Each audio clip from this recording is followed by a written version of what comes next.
ayan na yung bangus. Tapos, hihiwain natin siya dun banda sa may buntot, pataas sa ulo niya. Tapos, maghihiwa tayo dun sa taas, dun sa may ulo, sa taas ng ulo. Hindi tayo maghihiwa sa baba, sa taas tayo maghihiwa. So, ayan, kailangan para mas mapabilis, tsaka mas maganda yung hiwa ng bangus natin, dapat matalim yung kutsilyo natin. Tapos, ipapasok natin yung kutsilyo hanggang loob para mabuka siya, para maging butterfly siya. Butterfly cut. Ganyan. So, ayan. Hinihiwa ko siya. Maliit lang yung kutsilyo ko na ginamit kasi ayaw kong gumamit ng malaki, baka masugatan ako. Naka-apron ako niyan. Hindi lang nakikita sa video. Naka-apron ako. Nagsusuot ako ng apron. Ayan. Tapos, pag nahiwa na natin siya, aalisin natin yung laman loob niya. Hindi ko na siya napakita sa inyo kasi hindi siya na video. Hindi na play nung nagvi-video. Tapos, ayan, nahiwa ko na siya. Ako yung naghiwa dyan.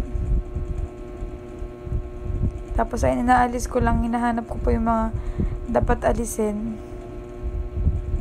Hindi ako marunong mag-alis kasi hindi talaga ako nagluluto ng bangus. Ayan. Hindi ko alam paano aalisin yan. Tapos hanggang sa, ayan. Mahahatak ko din yan. Nakukuha ko siya. Ayan. O, diba? Naalis ko na. Ayan.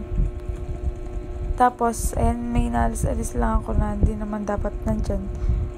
Tapos, ayan. Imamarinate ko na siya. Lalagyan ko siya ng suka. Ayan. Tansya-tansya lang. Ayan.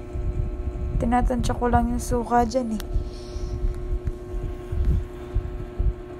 Tapos, ayan. Dinagdagan ko pa siya kasi ang konti. Hindi ako nasatisfied. Tapos, next naman nating ilalagay is asin. Pupudpuran ko siya ng asin. Yan, para medyo mawala-wala yung lansa. Tapos magic sarap, pampalasa. Tapos paminta, isang sachet ng pamintang durog. Pamintang durog, hindi pino, hindi buo, kundi durog. Pamintang durog, ayan. Isang sachet yung ginamit ko. Tapos sinet aside ko muna siya kasi magkakat ako ng bawang kasi maglalagay rin tayo ng bawang.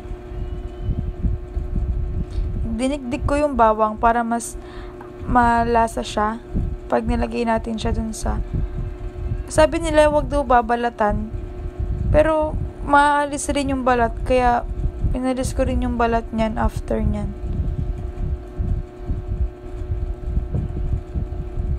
Tapos ayan, pinudpud ko na yung yan, tapos yung bawang, tapos ayan, ano ko lang siya dyan, hinalo-halo. After ko siyang halo-haluin, ayan, nilagay ko muna siya sa ref, tapos niluto ko siya nung gabi na. Ayan, ilang oras ko rin siyang nilagay sa ref. Tapos ayan yung finished product, naluto na siya.